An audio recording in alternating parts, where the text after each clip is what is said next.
I want to start by recognizing the MICC class of 2020. In about 2 months, these seniors will be graduating from the undergraduate program and taking their first big steps towards independent living. I'm also happy to announce that as of October of last year, every single one of these seniors has been employed. Having worked at Speedway for almost 4 years now, I know that it's no easy task to find and keep a job, so they all should be very proud of themselves.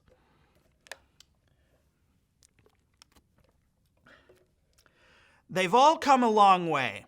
I've come a long way too. Before I came to MICC, I never would have imagined that I'd be speaking in front of a crowd of several hundred people. But I've done so not once, not twice, but 3 times now. And it's all because out of all the things I've learned during my time here, I've learned what it's like to have a quality life.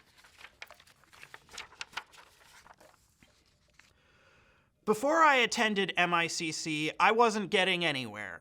I didn't have a job, I had little in the ways of friends, and I was always looking on the negative side of things and didn't have any drive to do better. As I grew older, thanks to my mom, I participated in the MICC temporary enrollment program twice, and then enrolled in the 3-year course proper. Despite my pessimistic attitude back then, I realized that she was really banking on this decision leading to a better life for me, and I was determined not to let her sentiments go to waste.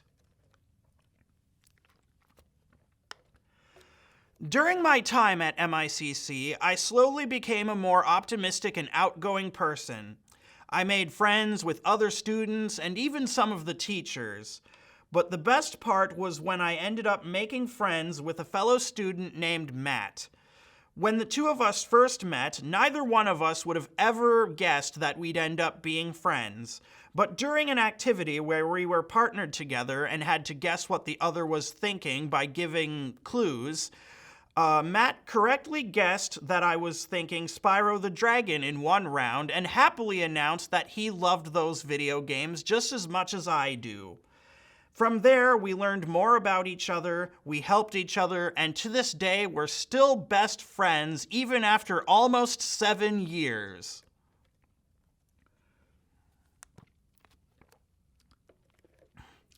I was attending conventional college at the same time as MICC through the use of online courses. One assignment asked me to write my own folk tale. It was tough, but in the end, I wrote a tale about how fireflies get their light from the stars. The stars chose these insects for their humility, but the fireflies also believe that it's not wrong to be proud of your talents. The lion should be proud to roar, the fish should be proud to swim, the eagle should be proud to fly, and you should all be proud of whatever it is you're good at.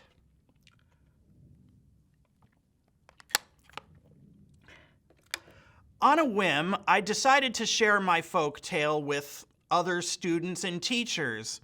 They all really liked it, and one of them remarked how unusually optimistic it was for me to come up with a story like that. I guess that, deep down, I really do just like stories with happy endings, but had no real idea of how to do that in real life until I came to MICC. This gave me the idea that I could be a more optimistic person. Using everything I've learned about storytelling since then, I've been working on a huge story about a group of heroes with various elemental powers granted to them by the stars.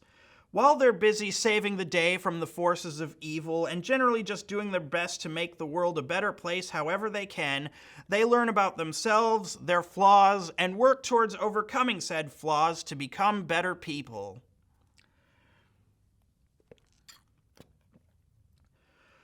The story starts off pretty lightheartedly, but as it goes on, it gets gradually more serious. Late in the story, things get dark. Things get sad, things get scary, but it never, at any point, gets hopeless. It takes the heroes a considerable amount of fighting, effort, and sacrifices, but in the end, they prevail and achieve their happy ending, just like how I believe we all can in real life. These themes are reflected in the story's arc words, which are established right at the start, yet truly become relevant in the later parts. And those words are, even in the bleakest rain, you can always find the sun.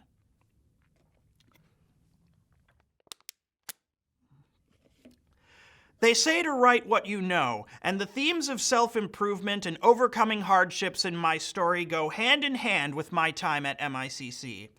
I can't even imagine where I would be right now if I had never attended this wonderful school, but if I had to guess, I'd imagine I'd still be living at home, all alone, moping about everything, and having no job or doing anything else to contribute to society. Just thinking about it makes me sad, and the reality is that there are plenty of other adults with autism and other learning differences who are still in that state of life that I used to be in. They have what it takes to get there. They just need help getting there. And with your support, we can make it happen.